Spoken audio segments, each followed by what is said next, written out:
చిన్న అరటిగెల, పెద్ద అరటిగెల, పెద్ద అరటిగెల చూసినాం. ఆ అరటిగెలలకు ఉన్న అరటి పండ్లను కూడా తిన్నాం. కానీ ఎప్పుడైనా బాహుబలి అరటిగెలను చూసిండ్రా? ఆ గెలకున్న పండ్లను తిన్నరా? అరటిగెలకు బాహుబలి పేరు పెట్టి అరటి పండ్లను తిన్నవా అని అడుగుతున్నావు. ఇంతకు ముచ్చటైంది అంటే అరటిగెల వార్తనే. అమ్మ బాబోయ్, అమ్మ బాబోయ్, అమ్మ బాబోయ్, నేనేడా చూడలేదు బాబోయ్, నేనేడా చూడలేదు. అరటి చెట్టు కింది నుంచి పైకి ఎంత ఎత్తు పెరిగిందో పైనుంచి గెల కూడా కిందికి అంతే రేంజ్లో వచ్చింది.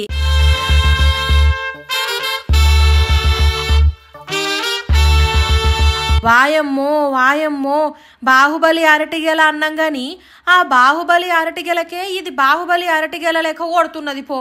మామూలుగా అరటిగెలలు 3 అంగుళాలు పెరుగుతాయి, 4 అంగుళాలు పెరుగుతాయి, అప్పుడప్పుడు 5 అంగుళాలు పెరిగితే మనం మన గరం వార్తలలో చెప్పుకున్నాం.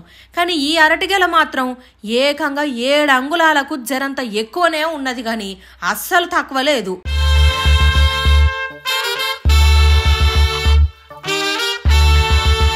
భద్రాచలంలా ఈ విష్ణు అన్నోళ్ళ ఇంట్లో అరటి చెట్టు ఇది.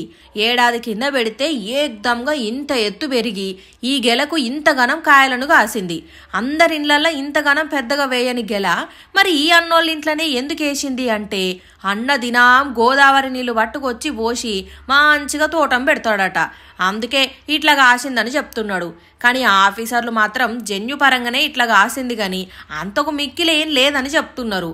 అయితే చుట్టుపక్కోళ్ళు మాత్రం ఈ అరటి విత్తనం మాకంటే మాకు కావాలని విష్ణు అన్నోళ్ళ ఇంటికి బాట పడుతున్నారట.